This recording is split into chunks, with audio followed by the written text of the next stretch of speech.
Meet Uncle Sam. He has a lot of bills to pay. Almost $4 trillion worth every year.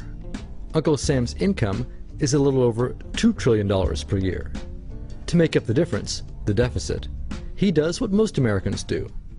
He borrows money. When Uncle Sam takes out a loan, he calls it a bond. Bonds can be held by banks, investors, or even foreign governments. Uncle Sam has to promise to pay interest on these bonds, just as you do on any loan you take out. Ever think about paying your mortgage with your credit card? That's exactly what Uncle Sam does. He takes out new loans, new bonds, so that he can make payments on the old ones.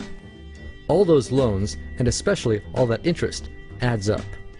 Right now, Uncle Sam owes about $14 trillion. To put that in perspective, 14 trillion is about the same as the national GDP, the total value of all the goods and services produced by the American economy in an entire year.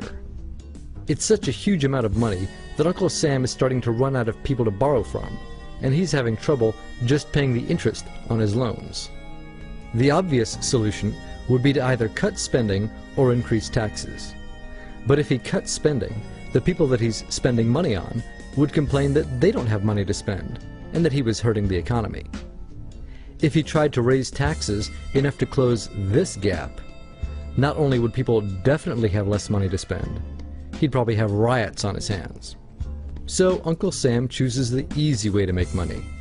Just make it. He calls up the Federal Reserve, which is our central bank, and, like magic, dollars are created and deposited in banks all around America. The problem is that the more of something there is, the less it's worth. Same goes for the US dollar.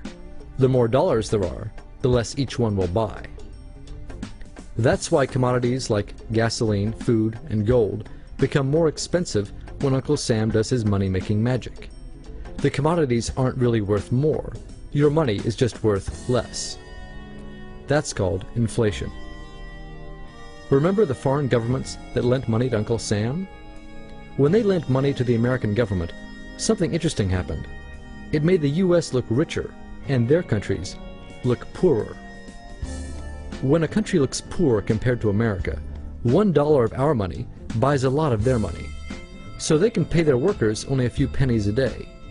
With such low labor costs, they can sell their products in America for lower prices than any American manufacturer can.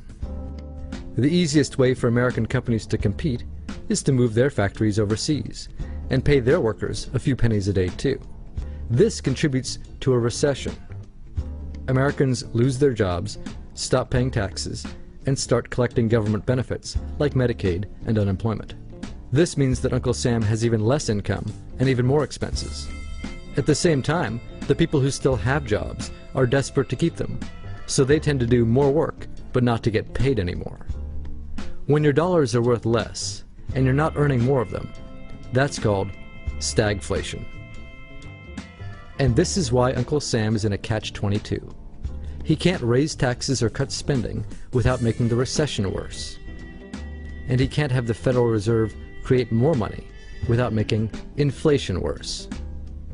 For now, he can keep borrowing money, but since he can't even pay the interest on the loans he already has, it just makes his inevitable bankruptcy even worse. Whether it's in 2 months or 2 years, the day will come when Uncle Sam can no longer pay his bills. When that happens, the banks, investors, and foreign governments who are counting on that money won't be able to pay their bills. You see, just like Uncle Sam, governments, banks, and corporations don't actually have much money.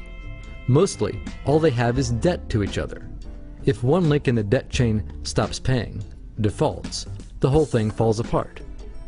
If investors can't pay their bills, corporations won't be able to pay their employees. If banks can't pay their bills, you won't be able to take out a loan, use a credit card, or even withdraw your savings. If foreign governments can't pay their bills, their own banks and corporations will have the same problems. That's called a global economic collapse. It's never happened before, so nobody really knows how bad it will be, how long it will last, or even how we'll eventually get out of it. The house of cards has already been built. There's no painless way to dismantle it now. All we can do is to educate each other about what's actually going on, and to prepare for what may be very extraordinary circumstances.